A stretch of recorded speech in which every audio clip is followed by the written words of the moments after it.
बिस्मिल्लाहिर्रहमानिर्रहीम। हम जो थे वो रेडियो एक्टिविटी का टॉपिक जो था उसको हमने कंटिन्यू किया हुआ था और उस टॉपिक के अंदर हम रीसेट पेपर्स के एमसीक्यूज कर रहे थे। तो वो जितने हो चुके थे उसके बाद ऑनवर्ड अभी हम कंटिन्यू कर रहे हैं। इसमें एमसीक्यू नंबर 22 से अब हम स्टार्ट कर रहे हैं। इसमें यह है कि द थिकनेस ऑफ एल्यूमिनियम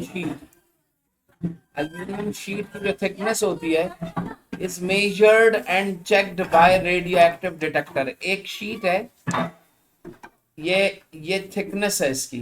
किस चीज की थिकनेस है? ये एल्यूमिनियम की शीट है, इसकी थिकनेस को मेजर किया जाता है, नापा जा रहा है। किस चीज के जरिए नाप रहे हैं, किस चीज के थ्रू मेजर कर रहे हैं आप? Radio active detector. तो मुझे ये बताइए कि अगर मैं इसको मेजर करने के लिए अल्फा पार्टिकल्स यूज करता हूं तो वो तो सिर्फ और सिर्फ सिंपल पेपर से भी रुक जाते हैं। तो क्या ये इसकी थिकनेस को मेजर कर पाएंगे? अल्फा पार्टिकल अंदर जब जा ही नहीं सके तो नहीं कर सकेंगे। अच्छा, एल्यूमिनियम की शीट जो होती है वो बीटा पार्टिकल को भी ब्लॉक कर देती है, याद करें। क्या अगर एल्यूमिनियम की शीट है तो बीटा पार्टिकल्स भी इससे स्ट्राइक करके यहीं गिर जाएंगे, तो बीटा पार्टिकल भी मेजर नहीं कर सकेंगे। वो पार्टिकल मेजर कर सकेगा, वो रेडिएशंस मेजर कर सकेंगी जो उस शीट के अंदर क्या कर जाए, पेनेट्रेट कर जाए, एंटर हो जाए। तो आप जानते हैं कि गैमा रेडिएशन जो होती हैं वो एल्यूमिनियम शीट से पास ऑन हो जाती है। तो बताइए, sheet gets thinner, then if the aluminium sheet gets, अगर वो पतली होती चली जा रही है, मसलन एल्यूमिनियम की शीट निकल के आ रही है, जिस मशीन से वो निकल रही है उस मशीन में मैंने एक डिटेक्टर लगाया हुआ है जो कि मुझे मेजर करके बता रहा है कि अगर शीट थिन हो जाती है, पतली हो जाती है, तो वो डिटेक्टर डिटेक्ट करेगा और उसकी फॉर्मेशन जो होगी या एल्यूमिनियम शीट की जो फॉर्म हो रही है वहां पे वो मशीन को सेट करेगा या स्टॉप कर देगा। क्योंकि मुझे पतली शीट की एल्यूमिनियम नहीं चाहिए, जो मैंने मार्क किया हुआ है उसकी थिकनेस वो मुझे कांस्टेंट चाहिए। तो सही बात है, उसको डिटेक्ट करने के लिए then the radiation detected will be क्या होनी चाहिए? जो रेडिएशन जो डिटेक्ट करेंगी that will be low, high, same और डबल्ड।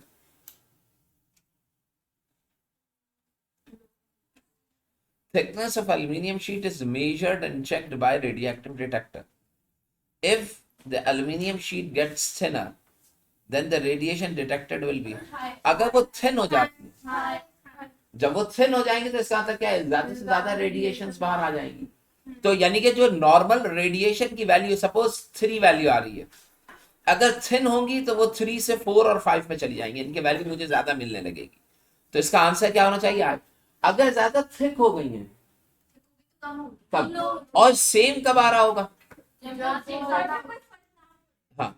अच्छा, डबल्ड हो जाने का मतलब की क्या है कि जो वैल्यू थी अगर वो 3 से 7 पे चली, 3 से 6 पे चली गई है, तो अगर ये वैल्यू डबल्ड हो रही है तो इसका मतलब क्या है कि अगर मेरे पास ऑब्जर्व्ड रेडिएशन की वैल्यू डबल हो रही है तो भी तो हाई हो रही है ना, बढ़ रही है।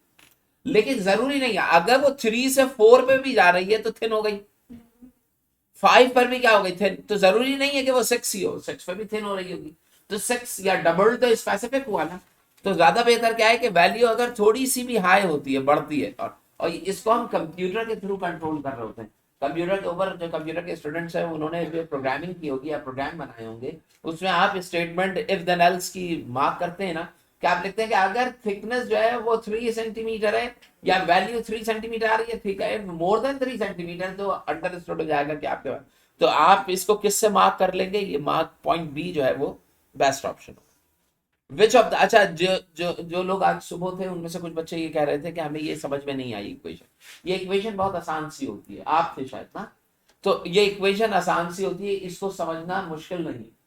इसमें किया क्या जाएगा कि एक रिएक्टेंट होता है और एक क्या होता है, प्रोडक्ट। रिएक्टेंट और प्रोडक्ट के मास नंबर और एटॉमिक नंबर क्या होने चाहिए, दोनों तरफ 10 होने चाहिए। समझ आए? तो अगर मैं इस इक्वेशन को देखूं कि इसमें बीटा डीके हो रहा है, तो बीटा डीके के अंदर क्या होगा? बीटा डीके के अंदर following equation used to represent beta decay. अब बताइए, बीटा डीके के अंदर देखिए ये सारे, ये भी बीटा है, ये भी बीटा है, ये भी बीटा है, ये भी बीटा है, ये सारे बीटा है। कैसे पता लगा? बीटा का मास 0 होता है और बीटा का चार्ज क्या होता है -1, नेगेटिवली इलेक्ट्रॉन्स होते हैं। यानी कि मैं -1 E0 भी लिख सकता हूँ बीटा के लिए, यहाँ पे E0 ऐसे भी लिखा जा सकता है, और बीटा के लिए बीटा बना के -1 और 0 यूं भी लिखा जा सकता है। समझ आए? तो अब यहाँ पे देखो कि अगर इसके कंपैरिजन पे आए तो देखिए A is equal to A, देखिए लेफ्ट और राइट साइड इक्वल होने चाहिए ना, यानी कि मैं अगर इसको देखूं तो A is equal to A plus 0, तो सेम आ रही है इक्वेशन, यानी कि अपर रीजन जो है वो तो आपको सही दे रहा है। अब लोअर पार्ट पे आइए, ये क्या लिखा है, Z इज इक्वल टू, ये वाला Z है, इज इक्वल टू, यहाँ पे क्या है 1 प्लस Z माइनस 1, यही है। बताइए +1 और -1 कैंसिल होगा तो Z is equal to Z आया। इसका मतलब क्या है कि ये इक्वेशन बॉटम में भी बैलेंस है और अपर रीजन में भी बैलेंस है। जब दोनों में बैलेंस हो गई तो इसका मतलब क्या, इक्वेशन करेक्ट है। नीचे सेकंड इक्वेशन चेक करें, ऊपर क्या दे रहा है, लेफ्ट साइड पे है A, लेफ्ट साइड पे क्या है A, राइट साइड पे क्या है A is equal to, right side पे क्या है A प्लस 1 प्लस 0, ऐसा ही है, ऐसा ही है। देखो यहाँ पे क्या है A प्लस 1 और ऊपर क्या है, बताओ क्या ये, अब 0 एलिमिनेट कर दो तो A is equal to A plus 1, क्या ये इक्वेशन सही है?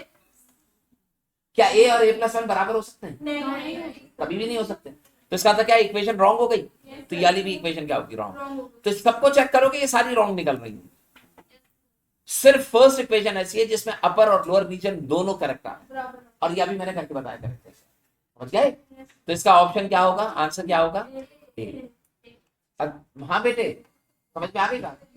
नेक्स्ट देखिए last, if the nucleus of radio active substance, एक सब्सटेंस ये था, नीचे 91 है, एक्स नीचे 91 है और ऊपर क्या है 230 है, कह रहे हैं इसमें से एक अल्फा निकला है, यानी कि अगर मैं इसको बनाता हूं तो यहां पे XY में ट्रांसफॉर्म हो रहा है, कैसे, एक अल्फा पार्टिकल निकल रहा है एंड 1 बीटा और एक बीटा पार्टिकल निकल रहा है, और रेडिएशन भी आ रही है साइमल्टेनियस एक ही वक्त।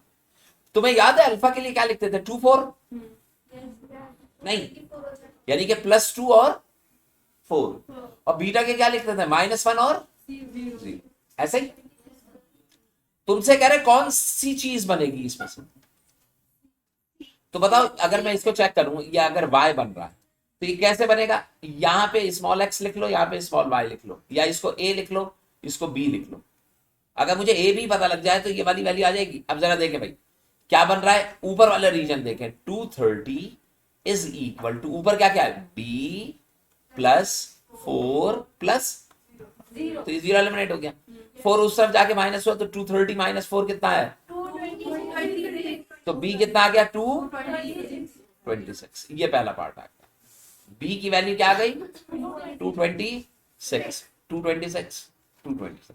अब a को चेक कीजिए, नीचे क्या है 91 is equal to a plus 2 minus 1, तो ये 1 बचा, 1 उधर जाके माइनस हो गया तो 90 आ गया, ये किसके बराबर आया, तो बताइए यहां पर क्या होना चाहिए a की जगह 90, तो ये 90 है, तो आंसर क्या हो जाएगा सी।